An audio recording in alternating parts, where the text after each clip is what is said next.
Okay, so this is something that I would love to dive into. I had to pay out of pocket. Hold on.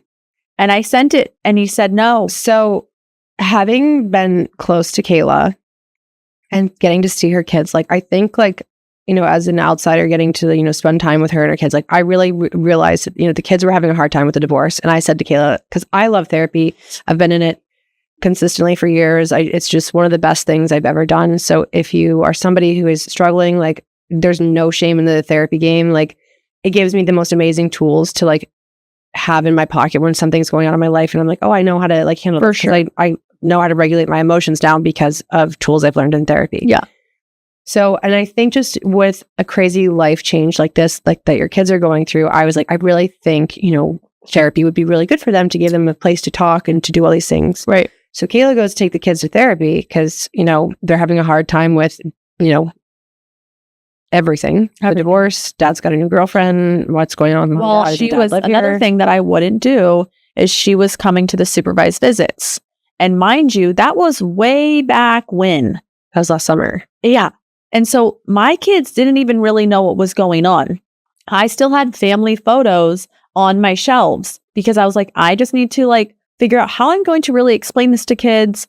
You know, their dad isn't around, their dad's in a new house, they're very confused. And I wanted to be extremely cautious and considerate over our children's feelings and emotional well-being as he's bringing a new woman and kissing her at these supervised visits in front of our children. So much so that our nannies are super, again, I didn't ever have like a full-time nanny. She was more of like our babysitter. She's a supervisor. We agreed that she could be the supervised visit coordinator or whatever. She was the supervisor. Because the kids weren't allowed to drive with him. The kids weren't allowed to be in the car with him or be anywhere unsupervised. Right. So she was the supervisor. Right. And she was just like, what the heck? Like this is insane. It's very, very inappropriate. Don't even get me started about the FaceTimes. Yeah. FaceTimes. But Caden, that was one of the very first supervised visits. Caden came home and put his head under the pillow and Jessie was there. Jessie was actually going to be one of my witnesses for trial because she witnessed a lot of stuff being the supervisor. And Caden came home and put himself under the pillow on the couch and started crying. And it came home and put himself under the pillow on the couch and started crying. And it was because he saw them kissing at the supervised visit. And it was like, where are the adults? I don't care what you two do. You can go off, have 18 babies, move to the moon. I don't fucking know. I don't care. But just have some common decency and consideration for all the children involved that don't know what's going on. Right. And I understand, like, you know, she'd been divorced for years at this point, and then she was divorced, and then had something with her boss, and never mind. Yes. But she then had another child. Yes. And so her kids have had amount of time to process their parents. That's why I feel bad for them. They've had multiple men in and out. I don't even want to get into that. Yeah, we're not going to get into that. But the thing is her children have had time to process that their parents' marriage is over. You guys, there wasn't even any ink too dry. Like, right. You know what I mean? Like, like you guys were still very much married. Like, sure, you had filed and whatnot, but like, So the point of getting to this is that if you went to take the kids if you really love the children that you are marrying into, you would be considerate over their feelings and the well-being. But also that requires emotional intelligence, and some people just don't have that. Right.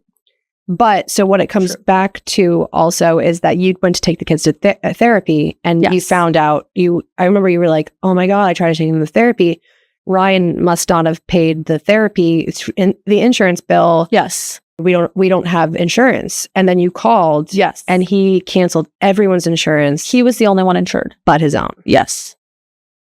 And I couldn't afford it. That for me, like, this is in the beginning when I was like, I don't really know the whole situation yet, whatever. That for me was just like this thing that stuck out in my mind. Like, what kind of monster? Like, I get him canceling your insurance. Like, fine. Like, he's mad at you. Like, whatever. Yeah. What kind of person cancels the kid? Like, and kids get sick all the time. Cancels the children's health insurance, but doesn't cancel his own. I don't know. I think that is, and it's the funny thing for me is watching him pretend to be this godly man, and I'm such a man of Jesus, and my life is healed, and I'm all good. And you're just like, what do you mean? Like, that's just not something like a true, like, good parent, man of God would do. Like, that's not the right thing to do. And I think a lot of things that, we've seen go on are him just making really, really poor choices, kind of just, I think, venomous choices, right? Like, it's like, he's trying to stick it to you. It's like,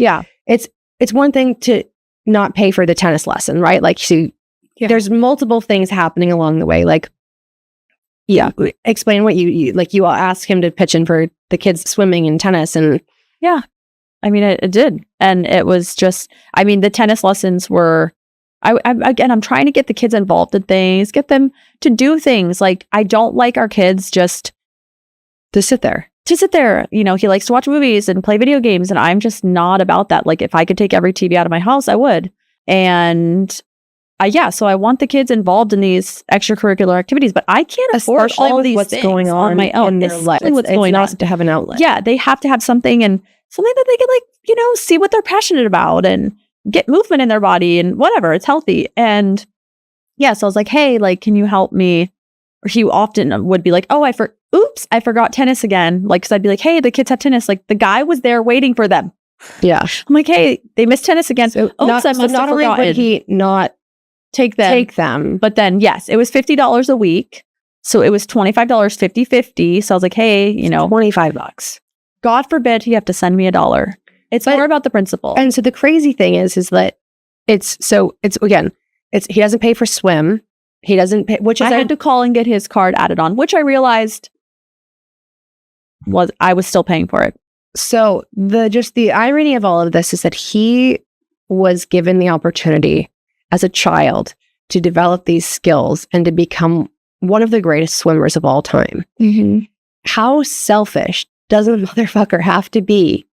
And how vindictive does he have to be towards you to not allow his children who have his genes, who could be Olympic greats, to not afford them the same courtesy and opportunity to just give them swim lessons, one, just for safety purposes? I think because he believes in his mind, like, he should be training them, but he also doesn't have the desire to. So then, he would always say that, but he wouldn't actually do it. Hey. And that's why I signed. I literally put Georgia in like the ISR program basically on my own, and it cost me $600, and I did it because I'm like, that was the right thing to do. Right. Because it's like, I know he says he's going to do it, but he's not going to do it. So I had to just do it, you know? Yeah. I mean, it just that's the thing that is mind blowing to me. This guy is like, I'm such a family man, and I'm so great, and I'm such a man of God, and I've never seen anyone baptized before. Right. Who's in the background of the photo of you being baptized? Yeah, he was at my baptism, and I got the kids baptized. Me, Caden, and Liv all got baptized by his stepmom's brother, who is a pastor. And I have an image of literally him going like this, like, he just probably wasn't sober at the time. And his dad, stepmom, family. But it's just like this whole narrative that he's pushing out there, right? That he's trying to say I am such a family man. I'm such a godly man. I am father of the year. Yeah. And it's like, what kind of dad cancels health insurance? Right. And doesn't give his kids the opportunity to have a couple extracurriculars and I'm sorry, in a time where they could really use a distraction on something to help them have an outlet for, get their bodies moving and get them feeling good in this really confusing time for them. I have no respect for that. Yeah, I think, and I've said it before, I think sometimes, and I hope that if anyone's listening about the takeaway from this is I know there's a lot of resentment and anger and all these things that I had to sit in, but your love for your children has to run deeper than your hatred for the other parent. I love what you just said of a lesson for every parent out there who's listening. And it's such a lesson for every parent is your hatred for the other parent cannot supersede the love for your children. Right. Period. Because at the end of the day, kids come first. Yeah. And there's so many times things will happen around at your house, and you'll just be like, you just bite your tongue because like, yes. And speaking of biting my tongue, like a lot of people ask, this is something I learned when researching a lot about like personality disorders and stuff of like, how do you navigate this chapter going through a divorce with, you know, certain types of personalities? And there's something called the BIFF method, BIFF. And that is what I used throughout my entire divorce. And what does that stand for? It's BIFF. It's brief, informative, friendly, and firm. And those are the things you have to remember every time you respond to this person and not reacting. And one of those F's isn't for factual, because I feel like that would make sense. No. It's brief, informative, friendly, and firm. Okay. So you're not trying to create more of an argument. You're trying to always never react, be calm, and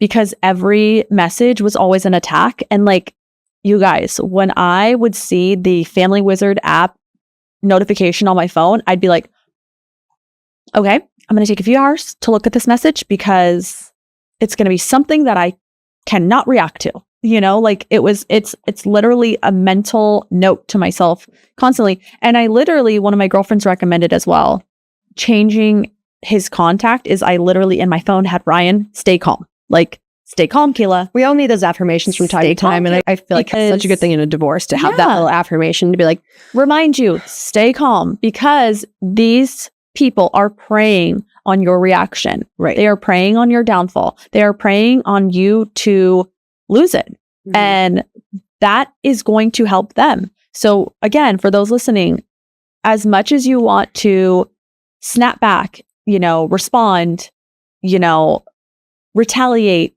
revenge, all these things. And this is where I had like my group of girls that I would just, when something would happen, I would go off. And they would just be like, Kayla, keep it here. Don't say anything, you know, don't react, because that's exactly what these people want you to do. Right. And it's so fucking hard, you guys. It is so fucking hard. And I think that's where Caroline's like, in my other, you know, my friends, my girlfriends, and especially Caroline sitting here, like, that's where they all dealt with it too. We saw all of it. It was like secondhand. Like, so they have all these feelings pent up because they got to witness me we lived it with you, dealing with it and having to say, it's okay, Kayla, don't say anything, stay calm, you know? And it's so hard because like there was all like, he was constantly like putting on this show of like, one, the PDA with the relationship. And then he's blaming you. And it's like, I've never been happy before. Right. And, you know, finally someone loves me and I can be happy. And, you know, he, you know, even called her a school teacher. Like, she wasn't a school teacher. But I it's like this persona that he's creating to try and be like, oh, look at how like a wholesome, my little new, I'm now a man of God and she's a worship leader and she's a school teacher. Like, she wasn't. Right. Like, she just wasn't. Like, hey, what's your degree in, ma'am? Because it's not that. Like, yeah. And everyone in Gainesville knew that. And so, like, obviously, I don't know her other than the few times I met her at drop off. But, like, everyone in Gainesville knew that that wasn't her job. Like, it's not a secret. Like, that's not your job. And that's why, like, again, like when he tells TMZ, oh, the town hates me. And because of the harassment and bullying of my ex-wife, which is... No, of Molly. No, he said to TMZ that You said of my ex-wife. Me, yeah, they were being harassed and bullied by me. Gotcha. And I'm like, are you kidding me? Like, do you want to see the 57 pages of text messages I have? Right. Like, I'm the one that's sitting here using the Biff method to have to talk to you because I am literally not reacting. Right. But I'm harassed. Like, it's just... And I think... It's just so bogus. You just have to remember, 1, pattern recognition. 2, what someone says is often a projection of what they are doing. You know what I mean? Right. So they claim that you got her fired. No. She didn't even start the job. That wasn't a thing. I wasn't even in town, first off. I didn't even know she had the position, second off. And because she wasn't a teacher. No, she was getting a position supposedly as the assistant preschool she was a substitute at the Christian preschool. Yeah. My kids do not go there. They had gone there years prior. I took them out after COVID and put them in a neighboring school. And yeah, she became a substitute assistant preschool I think teacher. It's a daycare. Yeah, I think a lot of people in town, I mean, so again, It's a Lutheran daycare. it's just like classic case of like lying on a resume, like to your, like that's that. Like I understand why, like lying to the press to like make it seem like there's this whole Well, I think Ryan didn't know. on. Ryan, to give Ryan credit, he probably didn't know. He probably like, oh, she's a kindergarten teacher, and it was like, oh, look at kindergarten teacher.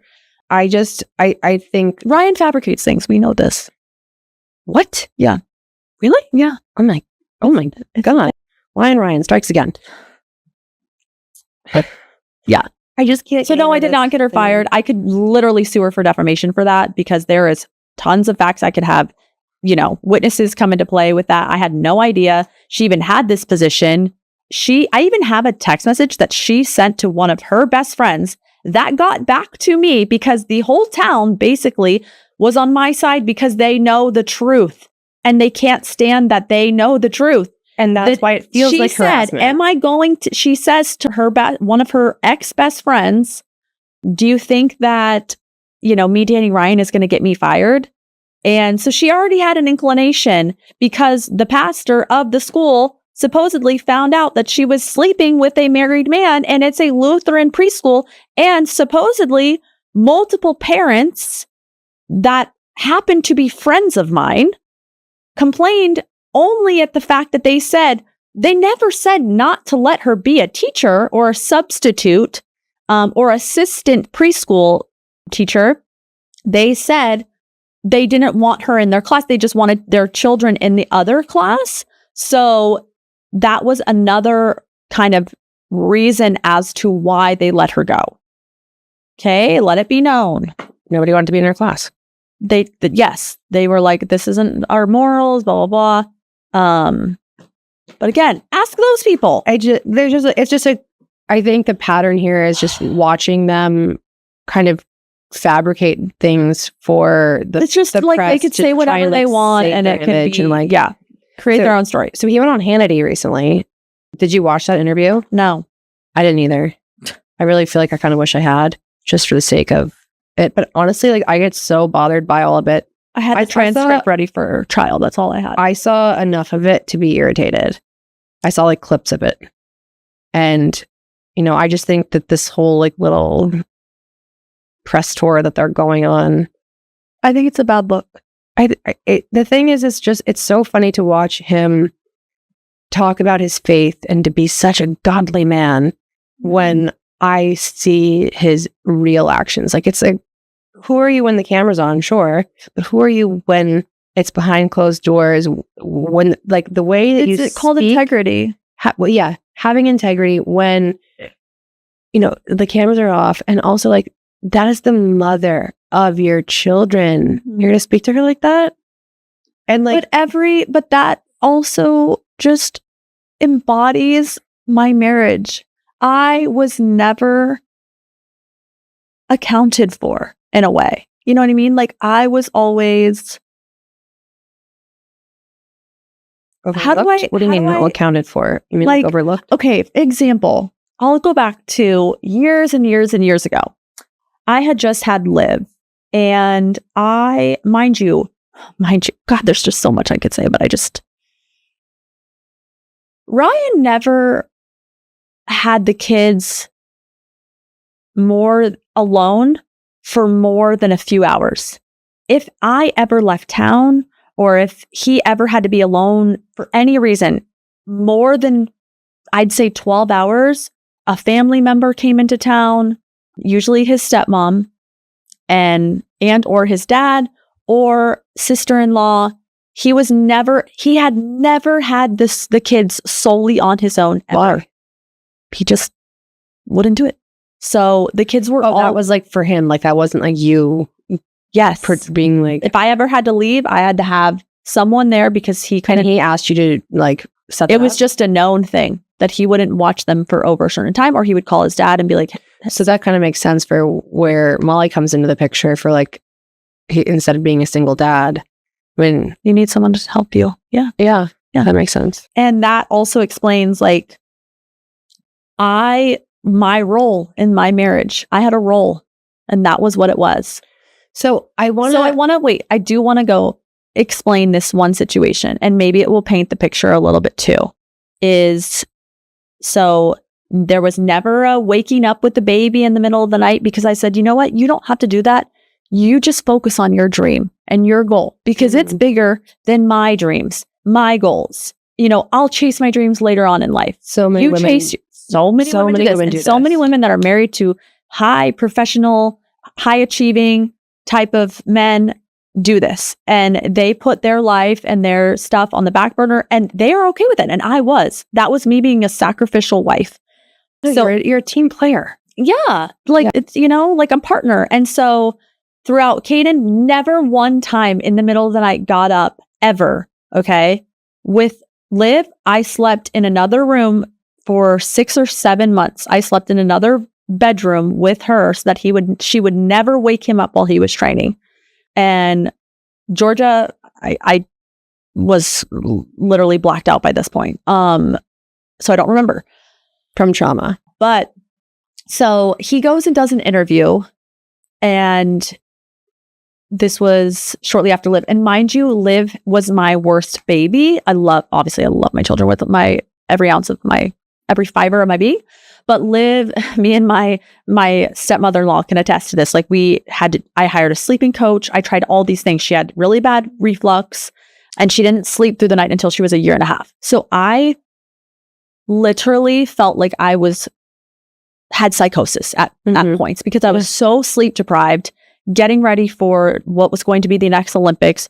Also the pressure of like bouncing back, looking good, being on camera, all these things. Yeah. Like, sadly, that stuff matters and also like that is your job. Like, you were a very successful model, and my body was my business for so many years. So here I am, like trying to work out, I had 2 kids in diapers, my husband's sleeping in another room, also dealing with the drinking and all this stuff. And I'm like, okay, she can't wake him up because he has to train, and he has to come back, and then he has to train again, and all these things. Anyways, Kayla, shut up.